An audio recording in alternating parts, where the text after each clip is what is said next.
Hello, everyone. Happy Monday. This is Letty Garza from Epic Consulting. Welcome to our Monday night Epic JEDI Conversations. We're discussing Caste, The Origins of Our Discontents by Isabel Wilkerson. We are, I want to say almost done, but we've got a few weeks to go still. We'll be talking about chapters 19, 20, and 21 today. And we're going to be dealing with the inevitability of narcissism when it comes to the caste system and how the system's built in this country, but also just in general, what that means, what the psychologically narcissism, how it helps perpetuate and helps continue to build caste in America. And today we've got two amazing guests, as always. I'm going to bring on Richard McCrow, who's been with us from the beginning. Hello, Richard. Hey, everybody. Hi. Good to see you. And yes, it's good to see you. I was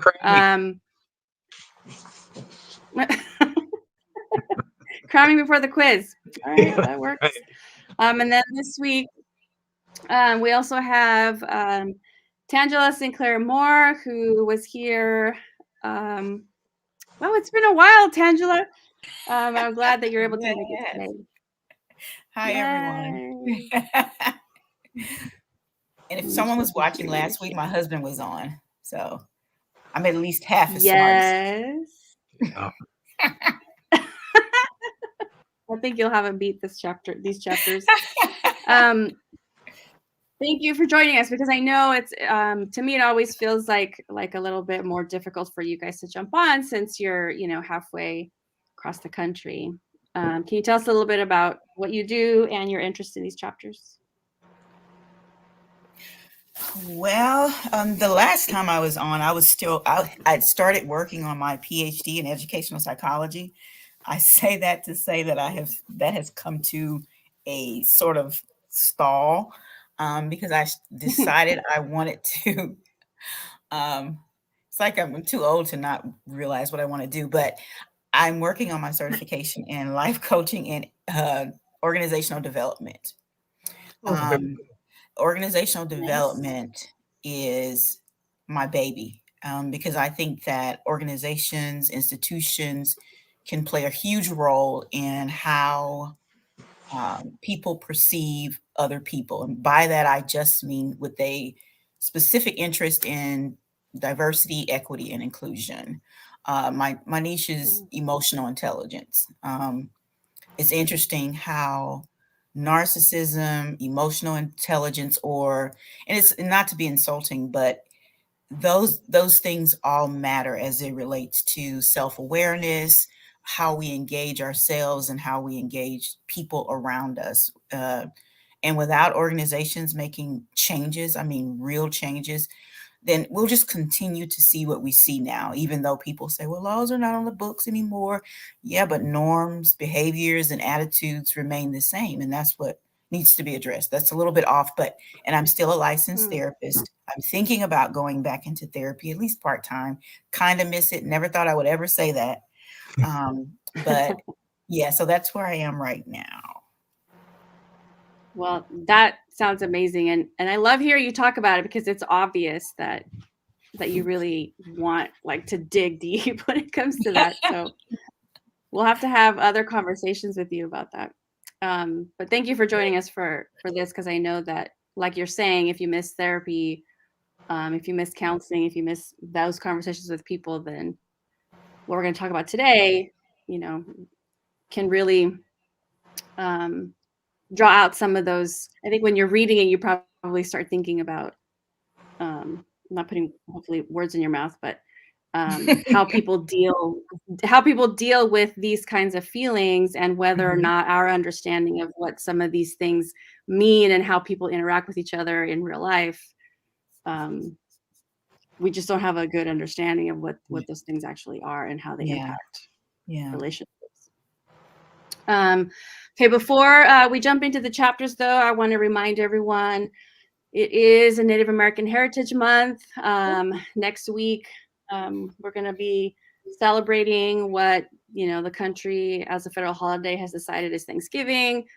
We can still call it that, but how you choose to identify your day with your family is totally up to you. I think it's just important to, call out the different kinds of celebrations. And this goes along with Caste, all of these different, heritage months that we kind of bring attention to these things when we're talking about Caste. And also the last book that we did, so we want to talk about race, because we don't talk about these things enough. We want to just say it's Native American Heritage Month. Here's a couple flyers, here's a video, and then we can move on to Christmas, I guess. I don't know. So if you're interested, definitely use all your search engines that are available to you, use all your social media platforms, find out information about books that you may have missed, movies and videos. There are plenty of TV shows out now. As we become more aware of the importance of understanding other people's cultures, these things are making their way into the mainstream, and there's some really cool stuff out there. So pay attention to that. And then I was always waiting till the end. I don't know why I do this, but I want to say thank you to Keith up front, so that right away everybody knows Keith Woolridge helped sponsor this series by donating books that we have handed out to students. So thank you to him before we get started. Okay. Chapter 19.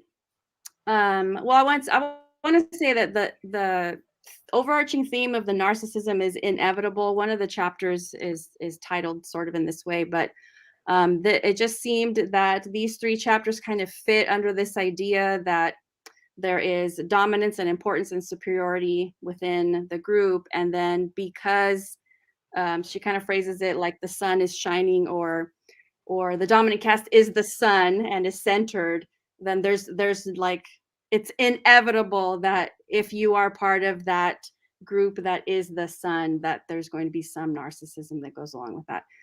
And, for the most part, as we understand it, it's sort of a lie that we tell ourselves, or that society has told all of us as we grow up and try to make our lives in America.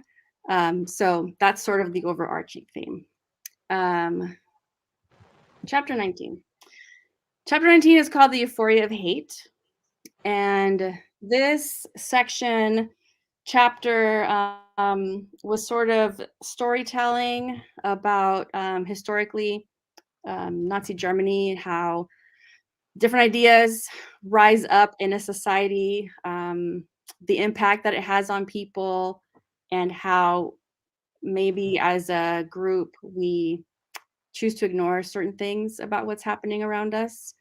I will talk about this a little bit in a few minutes, but this idea that the euphoria just kind of captures everyone up in like a mob mentality, whether it's negative or positive, and maybe it's hard to kind of get out of it.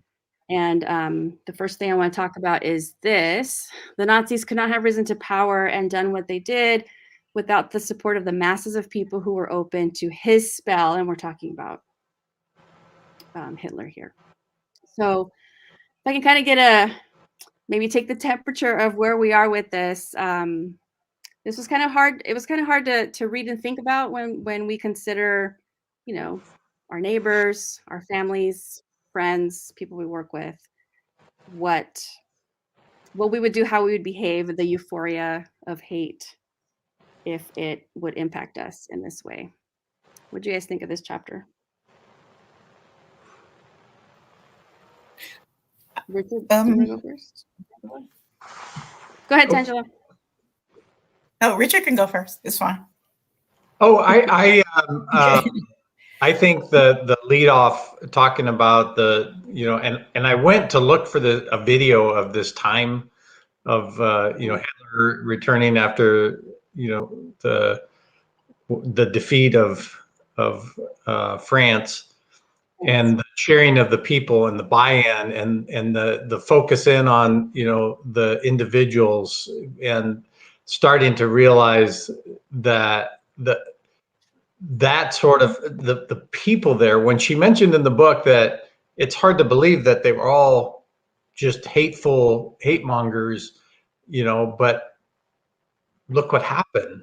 and they all started saying we belong to this bigger country that's going a certain direction.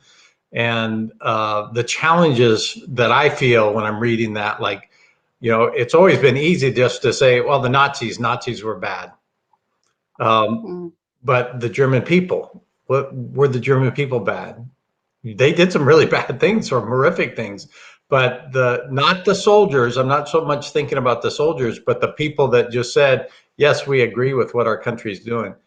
And then the discussion of, I wouldn't be one of those people. I wouldn't have supported the Nazi Germany. I wouldn't have supported lynchings. I wouldn't do these things.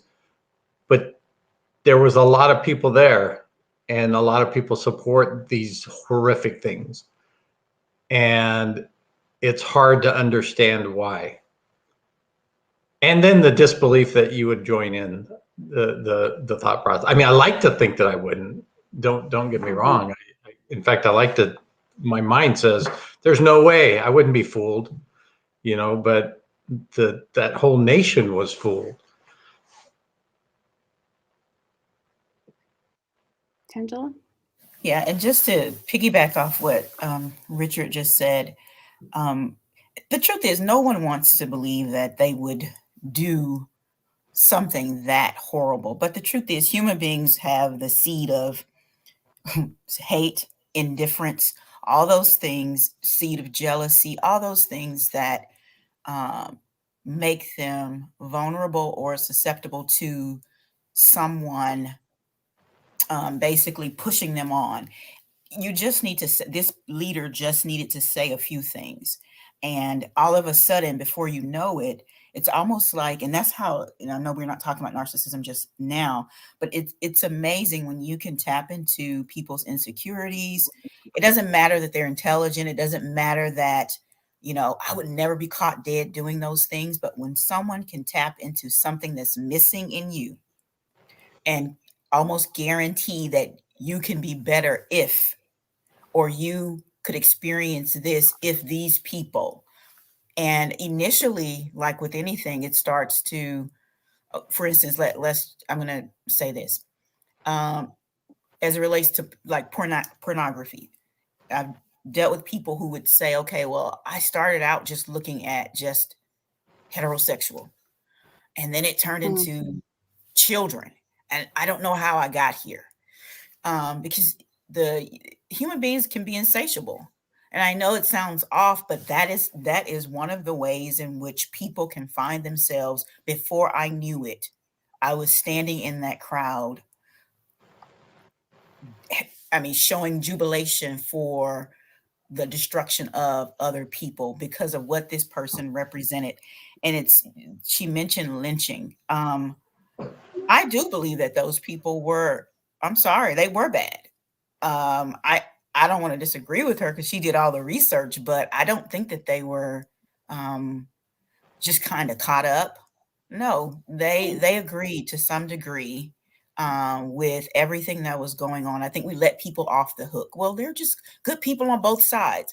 No, they were horrible. We have to just start saying that, even with the whole lynching. Well, I wouldn't participate in that now, but you do right now. You participate in watching people of color be abused by police and in other ways. And what you tell yourself is that, well, they deserve it.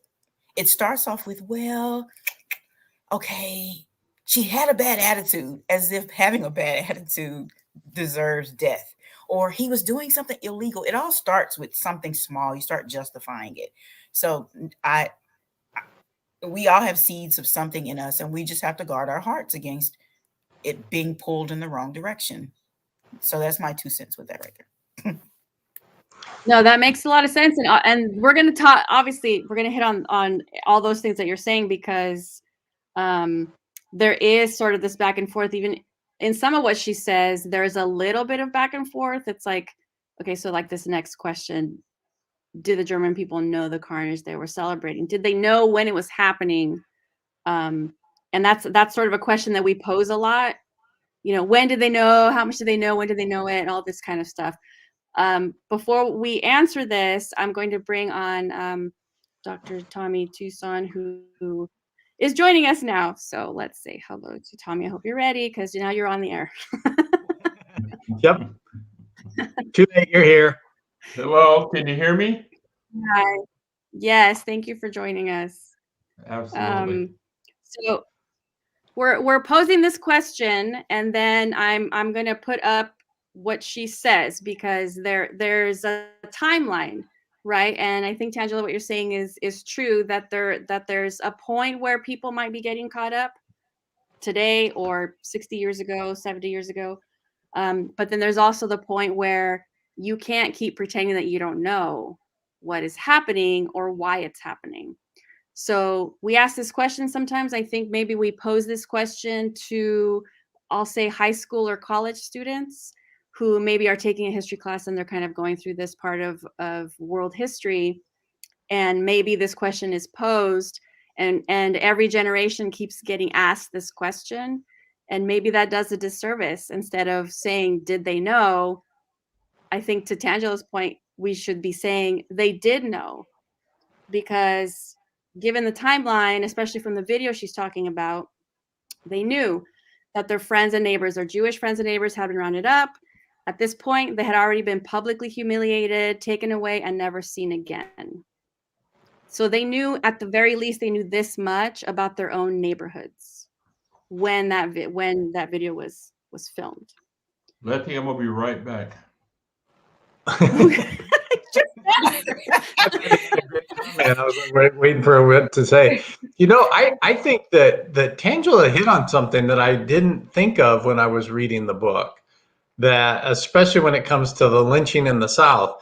Now, I can accept sort of that the German people during Nazi Germany, a lot of the information was controlled. Many had to be fooled into believing that, you know, Adolf Hitler was the savior, and could have been led to believe that. So when they got to the point where there was millions and millions of people there in what she was describing, that he did fool Nazi Germany, the leaders there fooled. But the difference is that in the Deep South and lynchings, that the groups that were there were much smaller. There wasn't millions and millions of people, but the tens of thousands of people that went to lynchings to see that knew what they were doing, and it was evil. And you know, so I mean, I'm not trying to let Nazi Germany off the hook here, but also at the same time, I do hear what you're saying, Tangela. Sorry, that It's okay.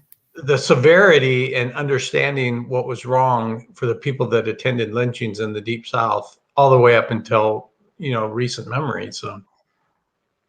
Okay, I'm going to clarify, though, just for a second, Richard. Okay. No offense.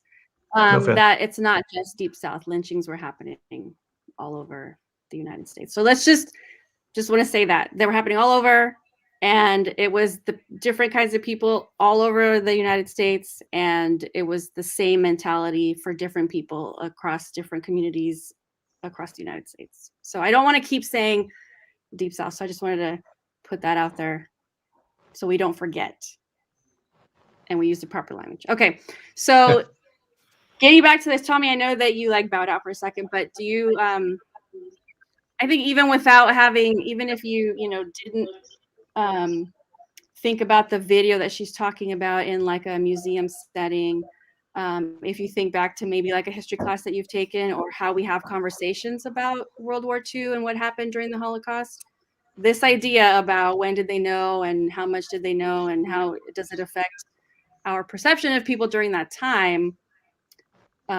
when the time period that she was writing this, German people already did know that these things were happening. So how do we... Are you asking me about? Well, so Tangela brought up before you jumped on the idea that people who showed up sometimes in these big mass, rallies, or like in lynching situation, a big community, they show up, and sometimes maybe with this distance, we feel compelled to give somebody a pass because they got caught up. Because this chapter is called The Euphoria of Hate. So we're kind of talking about, is it justice feeling and you get wrapped up in the mob mentality? But then we point out that some people didn't, like people did know what was happening. So how do you balance that when we judge people in history? You know, my view is probably a little different. I studied World War II pretty good, and I was stationed in Germany. And living in Germany, I lived in Germany for 2 years. There were signs all over of World War II and reminders. They left the artillery rounds in the buildings in Nuremberg and Munich because they didn't want to ever forget what happened in World War II. And I talked to some German folks that were soldiers in World War II. They knew what was happening. They said they just felt bad about it, and they had to obey orders because they were scared their families would be carted away. And that the genocide that took place, they knew about it. I talked to Germans. I went to villages while I was stationed over there, and you know, being a young American kid away from home, I was traveling all over Germany. One thing I will tell you, that anybody who has studied World War II, I will tell you something that they didn't put in the history books that nobody knows about. And while I was in Munich, there's Nuremberg, there's a place called Hitler Stadium. Rich, have you heard of it? No, go ahead. Hitler Stadium was where, has anybody heard of it? It's where he did all those announcements, where all those crowds of people. Okay. Did it. And so he would announce this. Well, outside of the stadium were 12 by 12 cubicles all around the stadium. And I had a German guy, because I wanted to see Hitler Stadium where this, you know, this tyrant lived and worked. They took me around these little 12 by 12 cubicles. And then the front of the cubicles, it had flags, American flag, French flag, and British flag, etc., around Hitler Stadium. Hitler had planned, after he conquered the world, of putting the presidents and prime ministers of all those countries inside of this 12 by 12 cubicle. I was in it, I saw it, so I know it exists. That tells you the depth of his narcissism and his craziness and his psychopathic behavior. So how many, this is a question that actually comes up in this chapter, how many can see the evil for what it is as it occurring? If you're talking about military following orders because they want to save their families, and what's the argument against that? Because you're talking about standing up for what you believe in, or integrity, or values and humanity. Does anybody have the answer to this? We could solve the world's problems right now if you guys have an answer.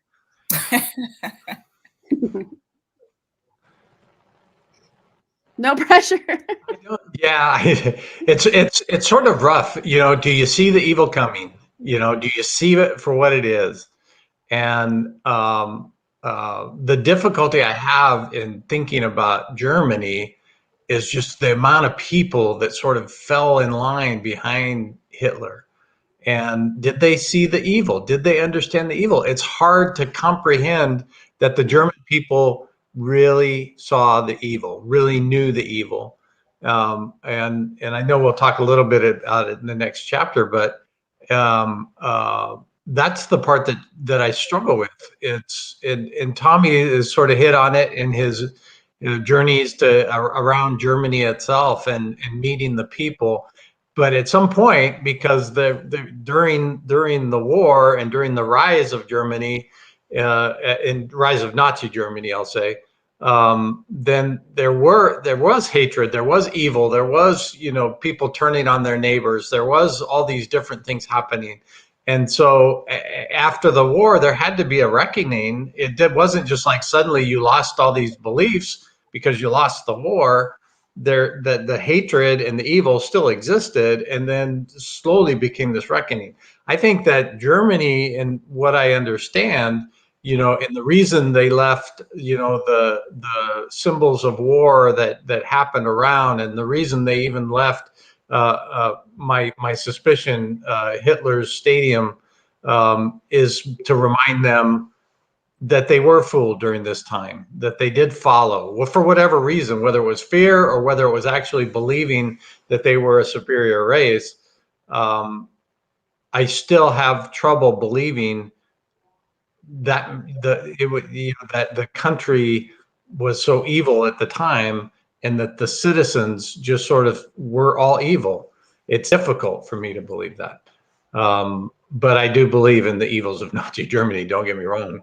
I'm just looking at and thinking of the pictures of little girls and parents, and and Tommy had mentioned, out of fear, protecting your family, you had to stay in line, or they would turn on you, and maybe that's the reason behind it. I don't know.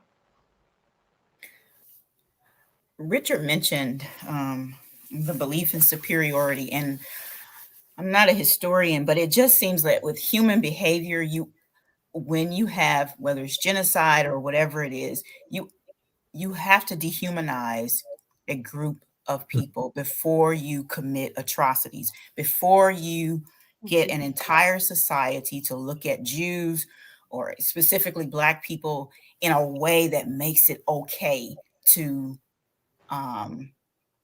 treat them the way that they were being treated. Because if you've convinced them that Jews were not like you, because if you say you're superior, then superior to whom? Like, white supremacy does not exist without the implementation or the belief in a society that there's Black inferiority, and that everyone else falls somewhere in the middle.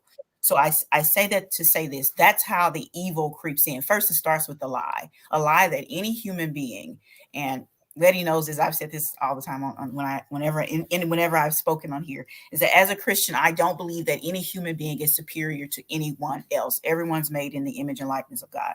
But if you start to say that, well, except for those people, and people may chuckle, but if you don't stop that lie of anyone being superior, then someone has to be inferior. And then that means that you can do anything you want. And when it happens, you go, well, they were doing this. They did say this. You start to justify horrible things being done to them because you've already started to believe the lie that they're inferior. So that's why I think that it was easy for those other atrocities to creep in, because they weren't human to them. They were just inferior. So they were subhuman. I think that's what I read. And that same theory, applied in America, which is why, Black people were considered property, 1/4 of a human. And that made it easier for the slave owners to do what they did under the guise that, well, they're not really people, they're property.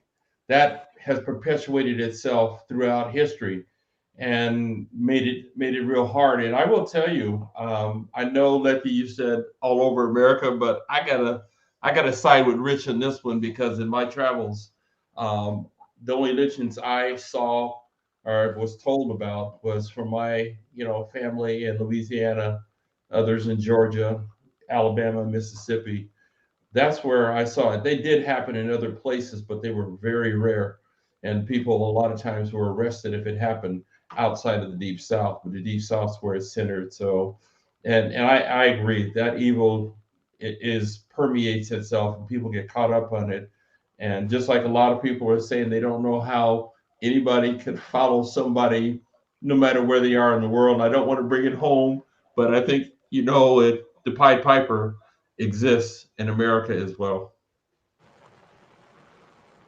Yes, and this next, I'm gonna just go ahead and put this up here. This idea that the masses help to create how to hide the lies, right? And they're built in slowly into the community, into the society, so that when it comes time to actually execute the plan, this kind of happens. This idea that you don't have to look at anybody as an individual.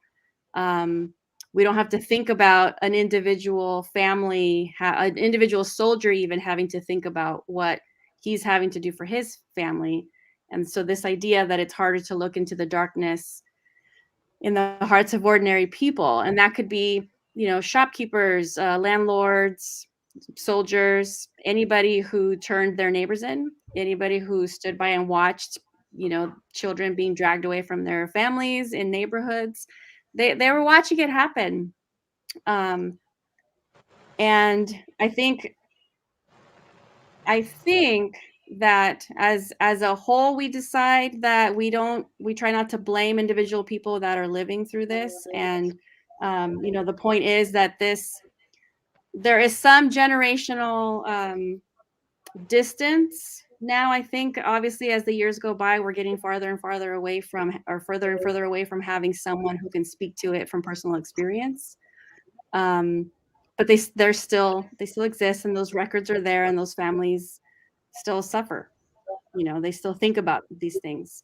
But it is a lot easier to get caught up in this euphoria of hate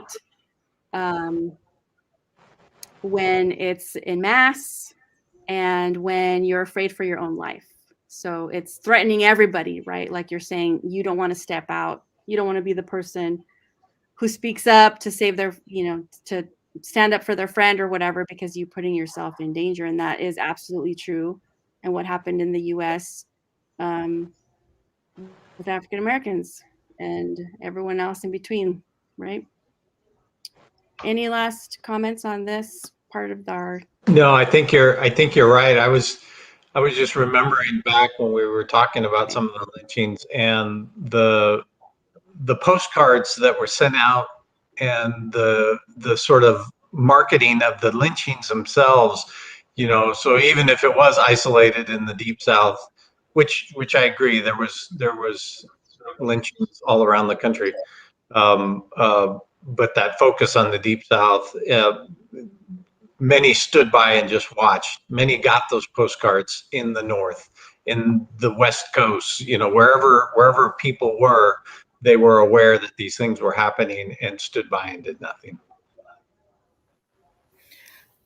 And I just want to add that what's interesting too is the fact that it could have made it easier for people to look the other way when you tell them that God is on their side.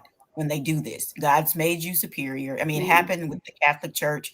God made the white man superior. So we need to go out. Now, what's so interesting about that is that you believe that God created you to civilize the world, and yet you go about behaving as a barbarian, killing people, doing whatever you want to do, but you believe that God created you, which was a lie, but people want to believe that. And so it's the stamp of approval from God. And we can go into hours and hours of white Christianity, that version of Christianity and how they justified slavery. But you mentioned the postcards, Richard, 1/3, because I'm reading a book, it's called Deep Roots, How Slavery Still Impacts Southern Politics. And I'm from Mississippi. So yeah. But anyway, 1/3 of the historical pictures of lynching, white children were present. One third of those pictures, you see small children, but you cannot socialize people without allowing them or forcing them to see. Now, they traumatize those children. Like, they would give them body parts. I think too, another thing I'm going to bring up before we move on is language matters. We will say slavery or enslaved people, but do we really get a picture of what slavery was? It wasn't just free labor, people complaining because they didn't get paid. It was systemic rape, molestation, humiliation, castration of young boys. So if we change our language, and I know people, I don't want them to know that. You need to know it, because the truth is, I still hear people saying in the South that I know, well, slavery wasn't that bad. And I want to say, well, let me enslave you and let's see how bad it could be. But it's because people don't have a real picture of what slavery meant. People don't have a real picture of what lynching meant. It wasn't just, oh, I'm gonna use a noose and hang a person. There is a guy in Waco, Texas, Jesse, I can't remember the last name, but anyway, he was supposedly raped a white woman, and generally they were lying, but they brutalized this man. They didn't kill him immediately. They burned him enough just so he could stay alive. They cut his body parts off, gave kids. They were like ornaments. So that is sadistic. But if you dehumanize people, you don't care. You don't care. Right. But that's my tangent. Was that the guy that was dragged through the streets? Yes. Yes. Yeah. Yeah. Yeah. That happened in 1999, within our lifetime. Mm-hmm. It's amazing because people will think, oh, this happened a long, long, long time ago. Yep. And even if it was a long, long time ago, the fact that you minimize it like it's just time, things morph, but the impact is still the same. That you are destroying another person's life. You have looked at other human beings and you've said to yourself, it's fine if I do this to this person. America does not want to be honest about their history because it does not play into the superiority of Americanism, and it certainly does not play into the lie of white superiority, because then you have to be honest about, wait a minute. And it doesn't mean that all white people are bad. It just means that this thinking has caused some serious problems, to say the least. That's it. Yeah, and that not only are we standing by while these things are torturous things are being perpetuated in 1999 to a fellow human being, but also so we're allowing it to happen, but then we're also watching. Like now, if we want to kind of move forward into 2020, 2021, the fact that we're recording and then being able to access recordings of these things happening, people being shot and killed live, like that's why are we doing that? And on one hand, we're saying, well, now there's proof and all the things that we want to be able to show that the things are happening. But on the other hand, all of us are now also sharing this traumatizing experience and having to deal with it and having a different kind of like mass mob mentality about who's right and wrong, who should be doing what. And in the next chapter, or I think it's the next chapter, she does talk a little bit about, who decides who gets to police who and who gets to make decisions about what and all those things. And that kind of comes with the territory of caste, when the dominant caste just gets to make those decisions and decide what is right and wrong, and who should be what. So let's move into chapter 20, which is where we start diving into narcissism, the inevitable narcissism of caste. And I said earlier, she gives a sort of like that example of if the dominant caste is the sun and you're always told that you are the center of the universe, or at least our galaxy, that of course there's going to be some sort of inflated version of yourself that you're trying to sell to the world, and you're trying to fit that mold every step you take in your life. The first thing I want to call our attention to is this idea that society builds a trap door for self-reference that unwillingly forces on them, the dominant caste, a narcissistic isolation from those assigned to lower categories. I really like this trapdoor idea. What do you guys think?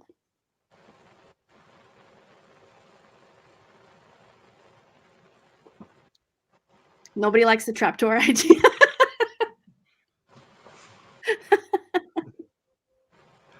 It's like, who gets to pull the lever if there's a trap door and I'm the center of the universe and you're like making your way towards me and I'm isolated because of my narcissism? Do I pull the lever or does someone else do it? Who falls through the trap door? Well, it's funny that she used trapdoor, but okay, I'm a nerd. I'm also reading When Narcissism Comes to the Church, and he uses death trap. He calls it a death trap, and she calls it a trap door. But I want to make a quick correction. I know exactly what the good doctor is talking about, but the one that I'm referring to it happened in 1916. I just didn't want anyone to ding me and like, oh, she's being dishonest. No, I'm not. And the unfortunate part is there's been so many of them, you could just pick one. Yes. But that's what I wanted to say about the whole trapdoor thing. I mean, if you guys want to go into the whole narcissism thing, that's great too.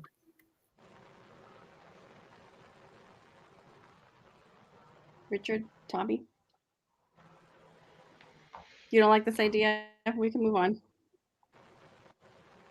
No, I agree with the idea. I thought it was a good visual. Go ahead.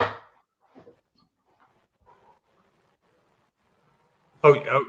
Go ahead. No, I like the idea, and I think there's other things in the chapter that help me reinforce the discussion here, but I'm really waiting to get to the big narcissist part because there's so much to talk about them.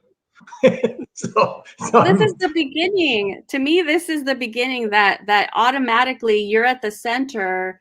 And there are booby traps set around that you don't know where the other castes don't know where those booby traps are, where the trap door is, or who has the lever, who gets to push the button based on what your own feeling about what someone is doing or saying or how they're acting.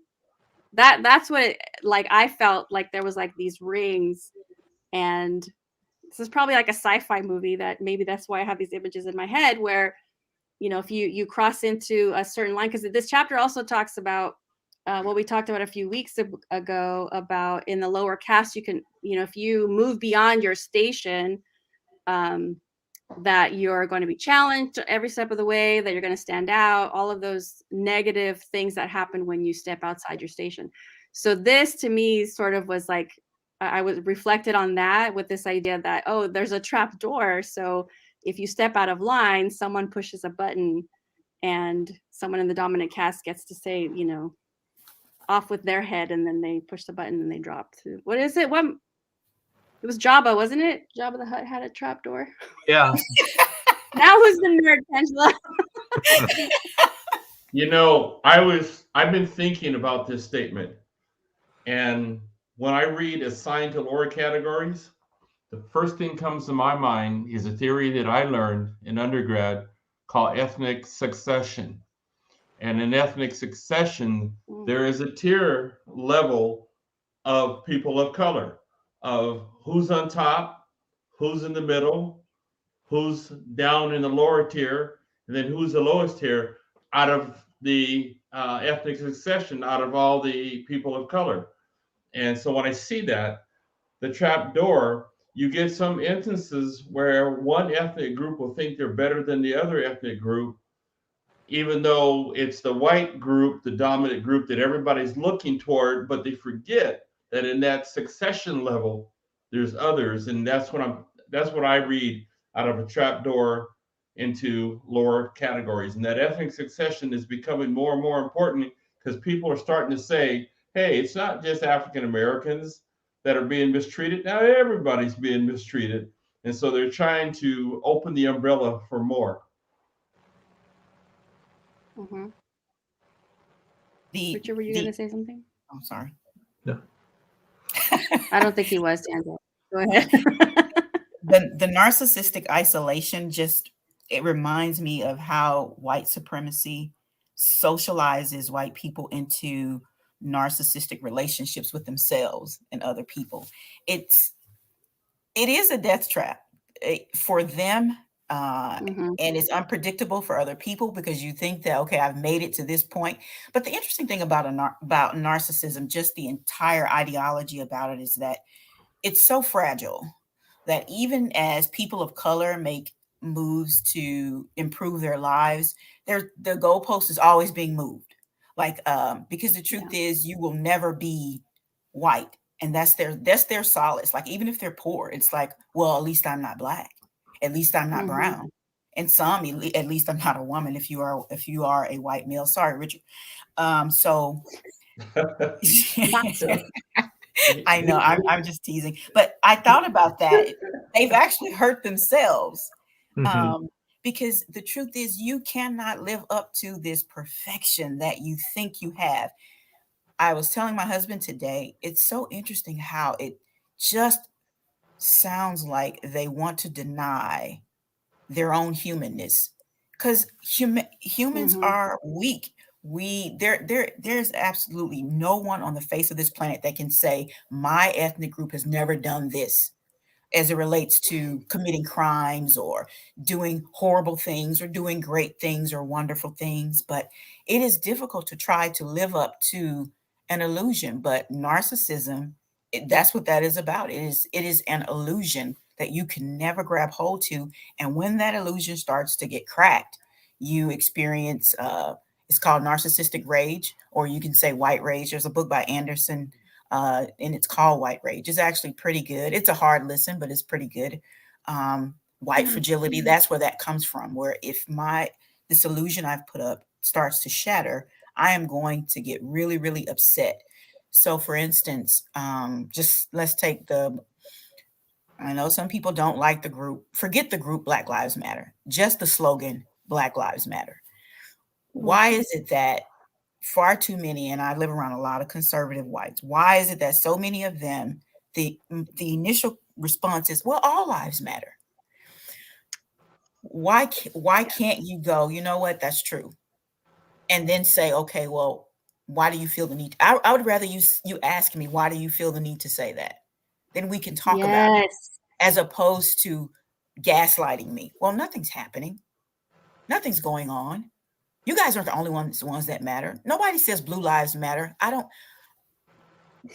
going on I'm not trying to go on a tangent, but I was talking to an older woman. You're going to take us down a road that we don't want to go down, Tangelia.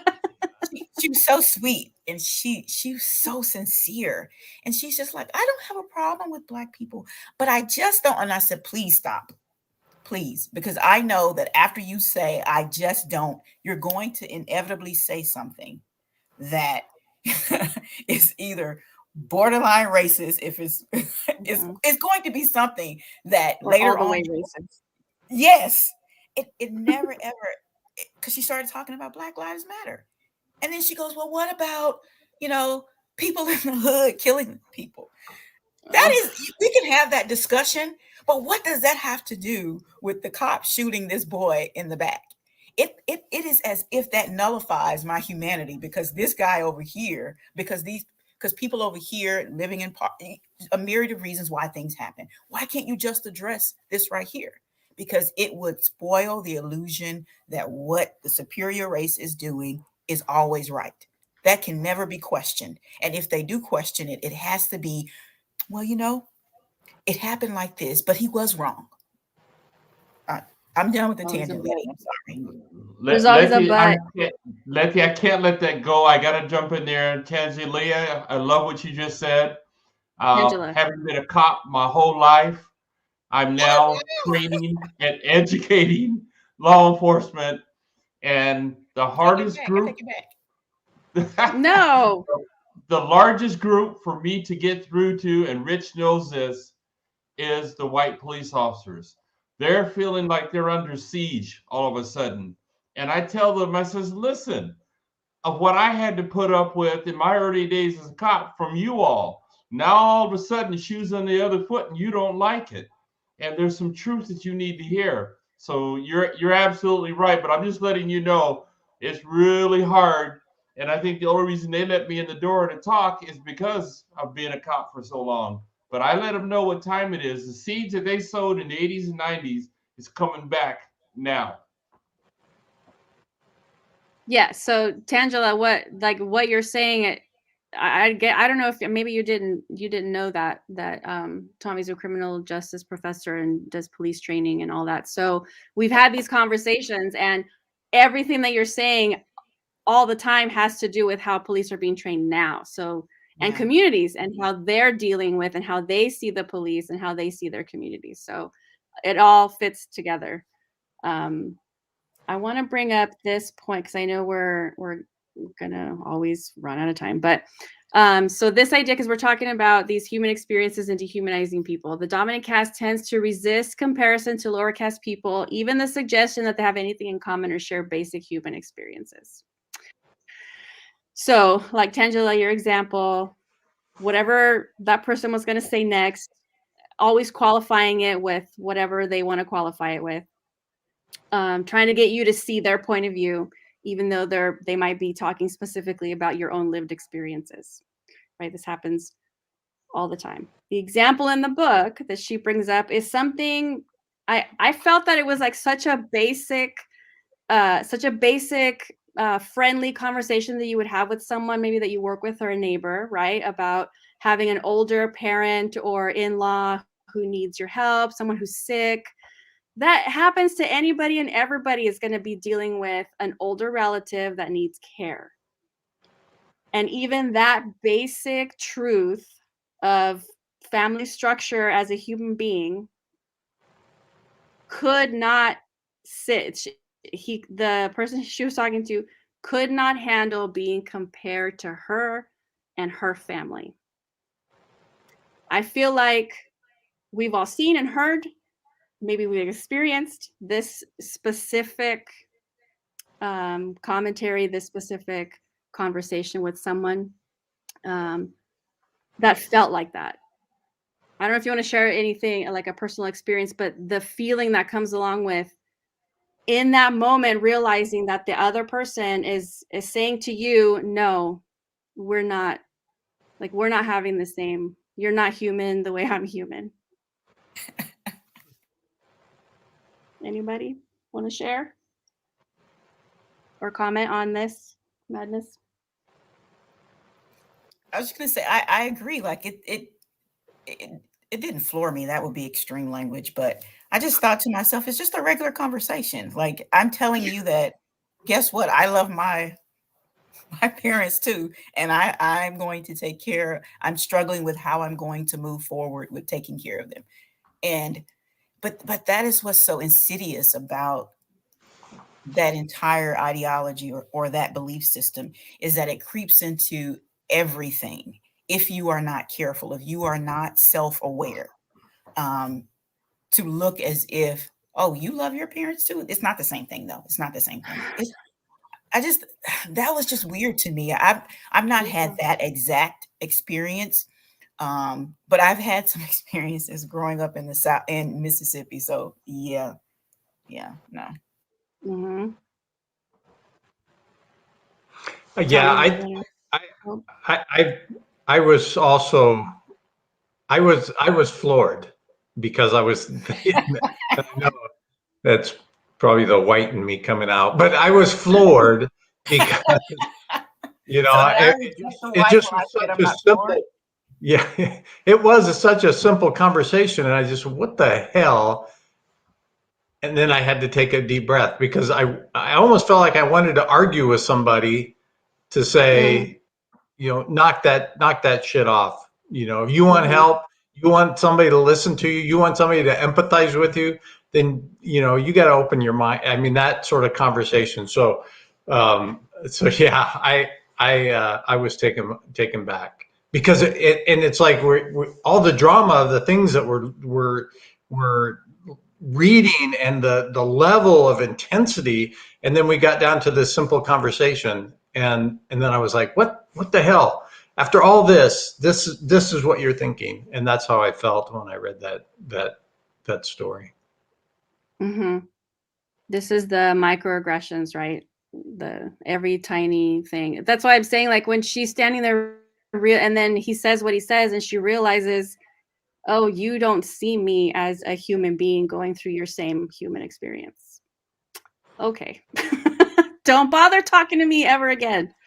But this kind of shows how this Caste is a performance, right? You're constantly having, like, he constantly has to check, obviously, if he's having these kinds of feelings about his in-laws and then can't even share a human experience with a fellow coworker or a neighbor. It's a performance. You always have to act like you're superior, play that role.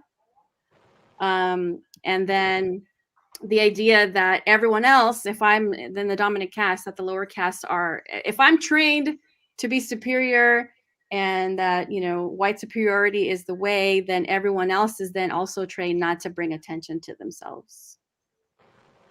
Does this feel correct Does this feel like what's happening? Do you see this? Do you feel this? Absolutely. I'm not saying that people don't break out of that, but that's definitely how we're socialized. Whether it's okay, say so for instance, one of our conversations with so you want to talk about race, and we talked about the AAPI, the model minority. Mm-hmm. I often think of, and this isn't necessarily a, I guess an educated way to say this, but I say it seems like people have a real like ugh for Black people in general. And I said in America especially, we are the threat in that we're the ones who will say, look, I'm not going to put up with this anymore. I'm not going to fall in line collectively. I'm not going to fall in line. We're going to march. We're going to boycott. We're going to do all these things. But initially being taught not to bring attention to us, to ourselves, to be happy that we're here, to be happy that, we're able to breathe. And so you get the model minority where even if they're going through things, they are trained not. Now, some of it is cultural because depending on how far removed they are, they're not going to say anything. So they're not seen as problematic. So they just don't say anything, do this. And that's what I think about when I see this. Don't bring attention to yourself. Just figure out a way to be accepted. And whereas you have people like me, and it's like, no.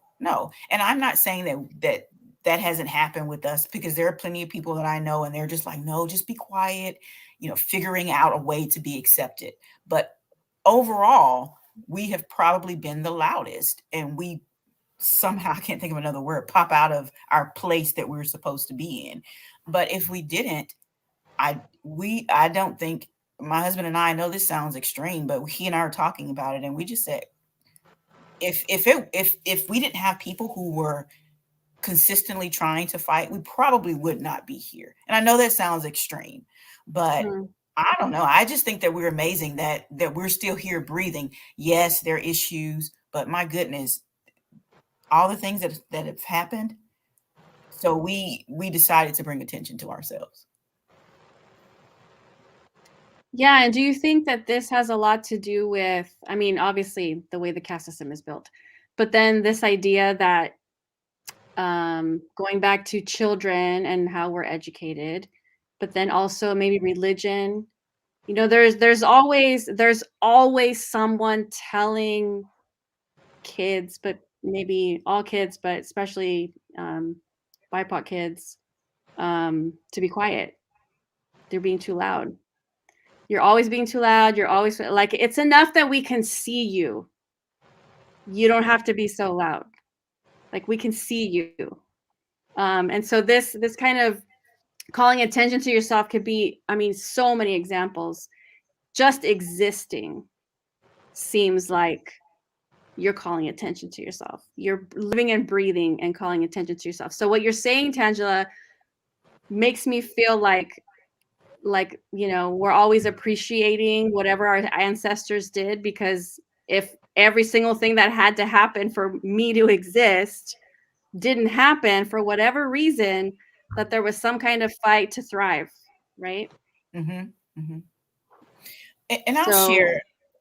I'll share a point, and just to be candid, when I attended the University of Southern Mississippi, and I did not realize, now that I'm thinking about it, because I'm so far removed from that young girl, not that I'm old now, but I just remember, nothing wrong with aging, it means you're still alive. I just remember just wanting to be left alone. I experienced so much microaggression. I did not know that that's what it was. It was like death by 1,000 cuts.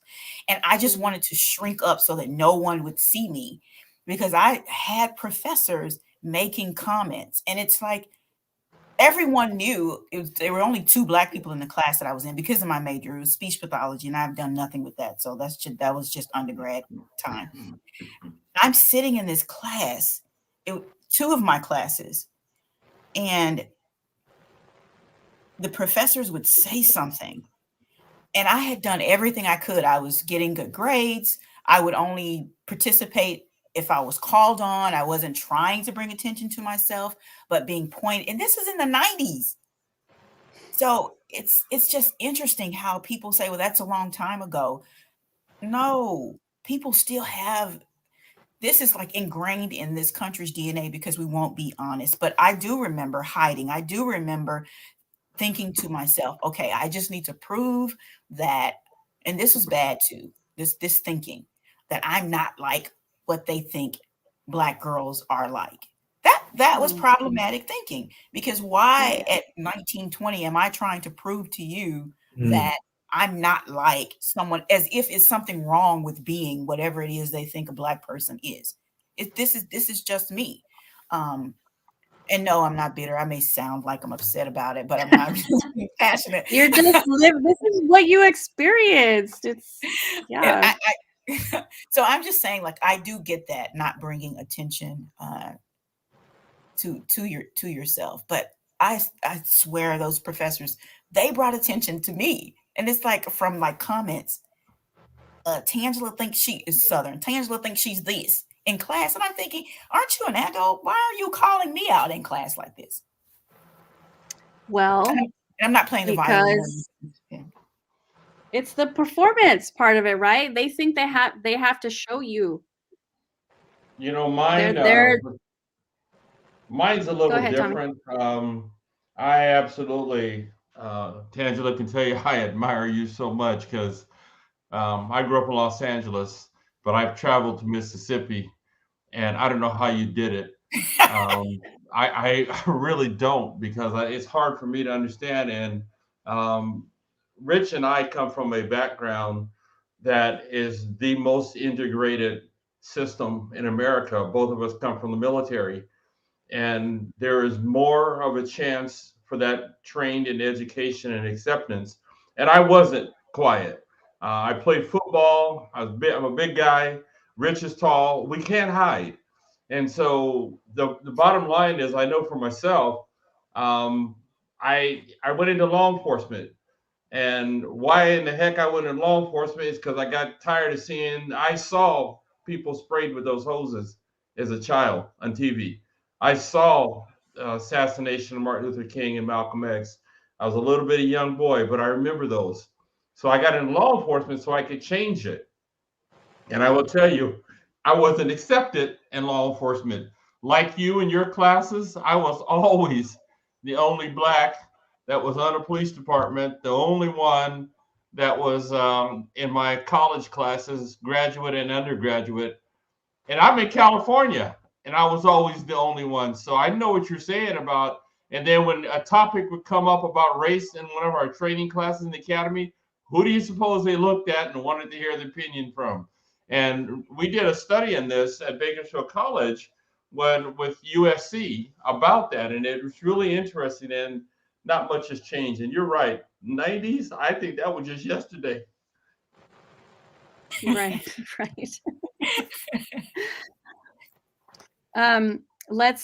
We don't have to really talk about this next piece because I feel like we've heard the phrase mansplaining or whitesplaining. It's become very popularized.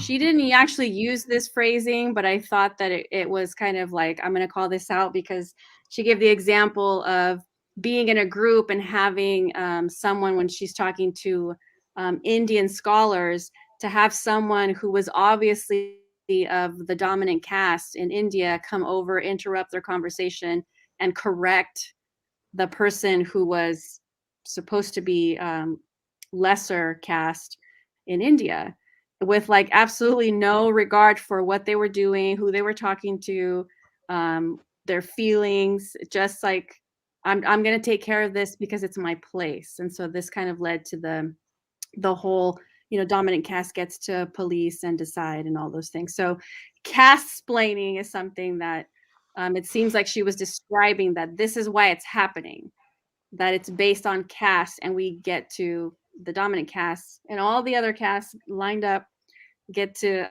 explain and demand answers for and correct everyone that they deem as below them. So I just wanted to put that out there because I thought it was kind of a clever thing.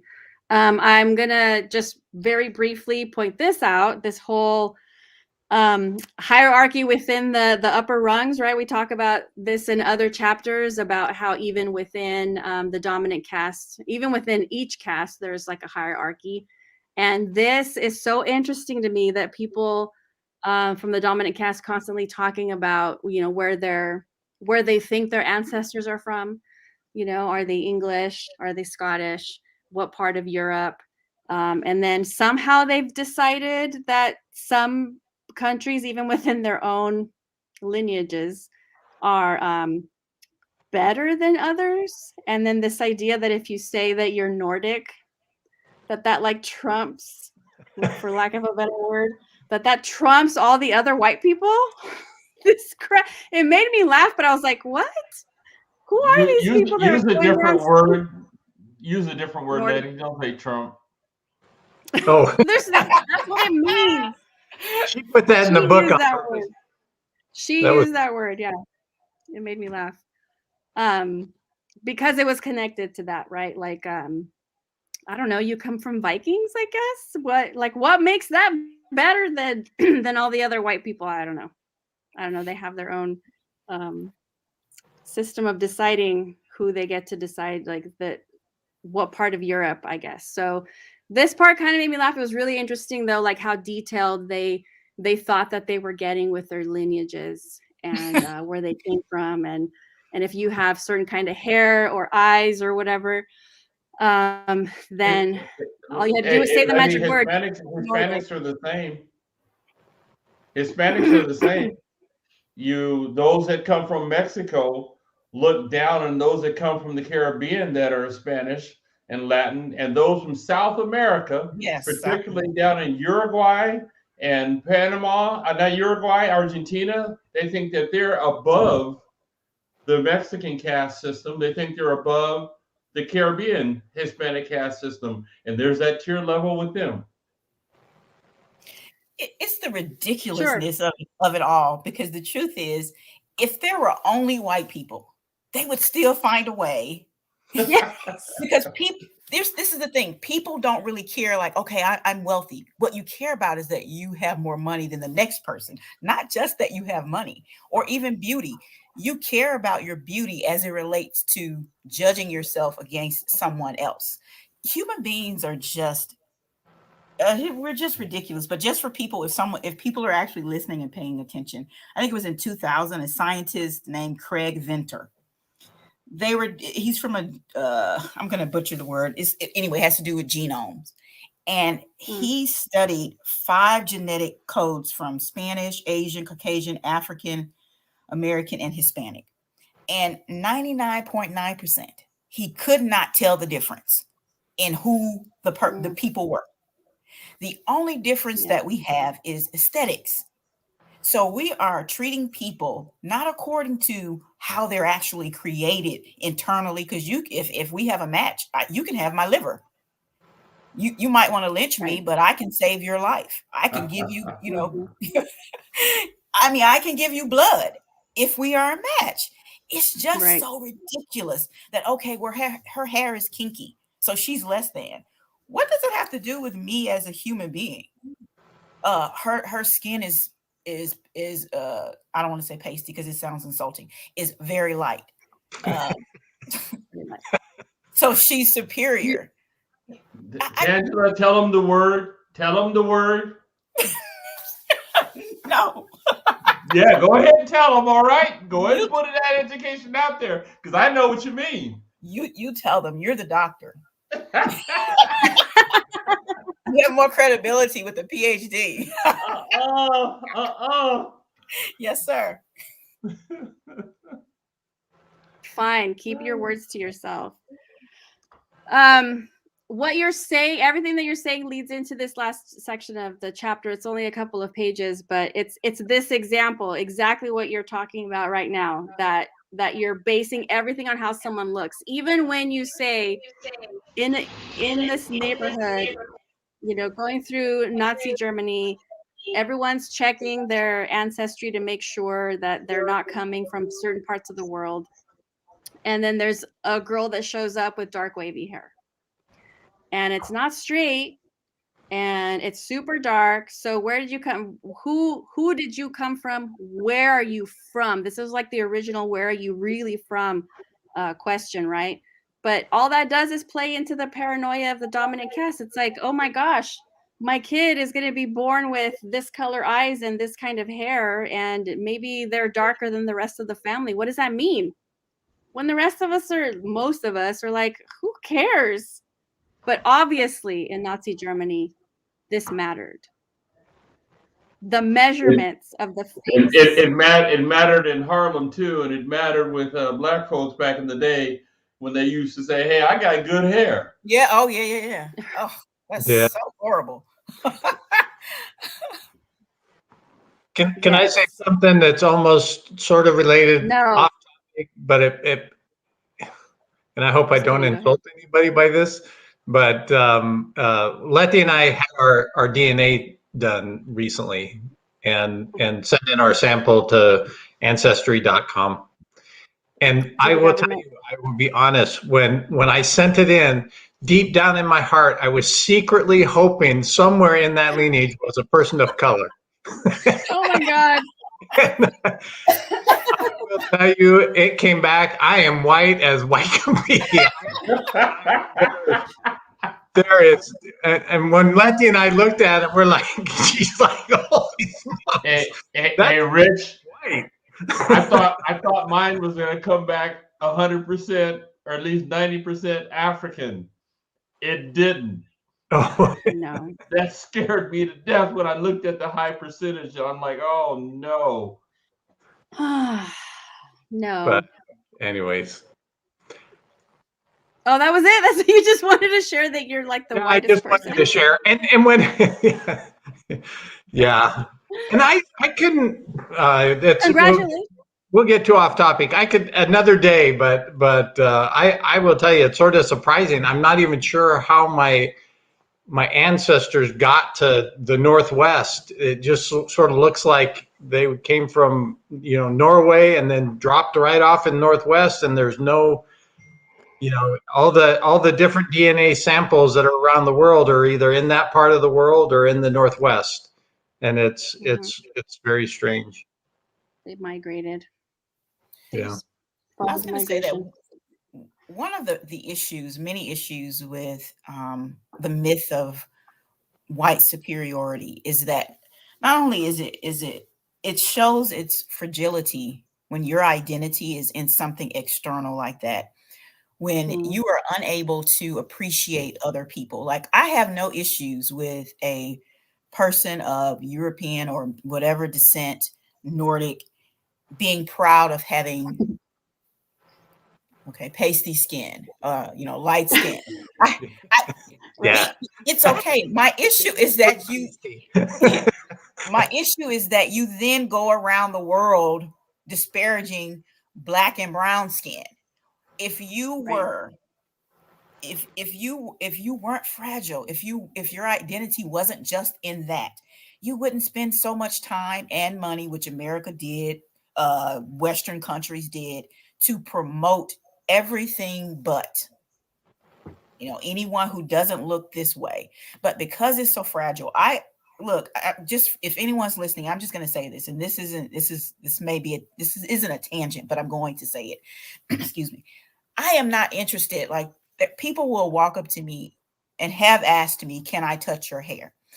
And no, let me just be honest to all my white brothers and sisters. I am not interested in how. I have never once said to myself, "I wonder how your hair feels. I wonder what your skin feels like." Because I've even had people try to touch my face, and then I'm deemed as, the Black girl with the attitude. You decided, like, you acted as if I was on an auction block, and you were like feeling me to see what I felt like. So what I'm saying is, if you appreciate your own beauty, you don't have to spend your time trying to denigrate mine. And then you get upset. And this is where, like, narcissistic rage and / white rage comes in. You get upset when Black people try to own their own beauty, because I can never be white. So you somehow, there will be something that will come out to try and squelch this whole Black is beautiful thing. Psychology today, produced an article several years ago from, it was an Asian, and that matters. He was Asian, and he talked about how scientifically Black women are not attractive. Scientifically, just say that subjectively. Yes, yes, and this is the same time. Yeah, same time that Black people, Black women are trying to find their footing. Okay, well, this is how I look. I'm going to own what I look like. I'm going to own my skin color. I'm going to own my hair texture. Then there's almost always this like equal, or I guess I can't even think of the phrase, or this force that comes down to say no. And that's what narcissism does. It goes, no, this is what you need to understand. You're really not this, and you have no reason to be proud of yourself. And if they do give you kudos, it's, well, we'll take the natural hair, but it has to look this way. Well, we'll take the dark skin, but it must look this way. There's always this push to get us to fall in line, so that we're constantly looking at that the dominant culture saying, pick me. I want to be like you. I want to be accepted. I'm okay with you. But the problem is that you're not okay with me, and you want me to feel about myself the way you feel about you, really deep down. And I just don't accept that. Yes. Do you think that this paranoia part is part of that narcissism? Is there some paranoia? Oh, absolutely. When you're believing, you have to believe a certain way. So it's like getting found out all the time. And I think the issue sometimes is when, especially like this is an example, when when Obama was in office, people would say, oh, they come up with all this stupid stuff. Okay, you didn't vote for him. You don't believe in his policies. But then they throw all this other stuff in, which really communicated to me that white males specifically, sorry, Richard, were concerned that they would no longer be seen as the creme de la creme. That all of a sudden people may start, and the world specifically may start looking at Black men differently. And there is, it basically, he was contrary to the lie. But now I'm going to be honest. I know a lot of wonderful black people. They're just not on television. I know a lot of productive Black people. I mean, not breaking the law and not doing all these things that people use to justify why they treat Black people the way they treat Black people. So that was part of it. It's like, he's taking away this image that we are what you should aspire to be. The truth is, people will see Black people as inspirational, but not necessarily aspirational. Like, oh yeah, she's inspiring, but I don't necessarily want to be like her. So there's almost like this but with as it relates to us. Yeah, she can. Yeah, but no. But yeah, I think that paranoia is a part of the whole narcissism, dominant caste thing, getting found out. Yeah, that's a good way to phrase it. Thank you for that, because that's a good way to wrap this up. Does anybody have any last sort of parting thoughts on this? None of it's easy to talk about, but yes, no. You're saving all your comments for next time. I will say that I just stole Tangela's quote of find me inspirational but not aspirational. Yeah, that's something there. I'm going to hold on to that if you don't mind, Tangela. I don't mind. I think I stole it from someone too. The internets. Yes. Okay, then we'll wrap it up. Thank you to our guests. These, we're always going over this time around because we're trying to cover so much, and these conversations, they're meaningful and it's hard to cut them off. So we're just a little bit over. Thank you so much for hanging out with us, Tangela. Letty, can Tommy? we start at 6:30? We'll talk about that offline. I want to share the November 22nd next week. Let me take this off. We're going to cover 3 chapters again. So it's going to be kind of a heavy conversation, the front lines of hierarchy, chapters 22 through 24. Oh, is my husband going to be on? Who's this guy? I have scheduled, so we'll see what's going on. I do have him scheduled. Hopefully he'll be able to make it. This talks a lot about, what was that? I think he might be in Florida that day. I'm not sure. He'll let All you right. know. We'll Sorry. figure it out, but we're saying that Calvin's going to be here next week. It's fine. Next week, it's a crazy week. It may just be Richard and I. Maybe it's just me. Maybe I'll surprise you and I'll just do a little song and dance and we'll call it a day. So that is supposed to be next week. Thank you again to our guests. Thank you for joining us. And, Nice meeting you, to everyone who's Doctor. gonna watch this video. No, Tangelia, my pleasure. My absolute pleasure and honor to meet you. Oh, thank you. Same here. I love our conversations. Thank you so much for joining us, Tangelia and Dr. Tommy Tunson. We'll see you later. All right. Good night. Good night, All everyone. right. See you. Thank you.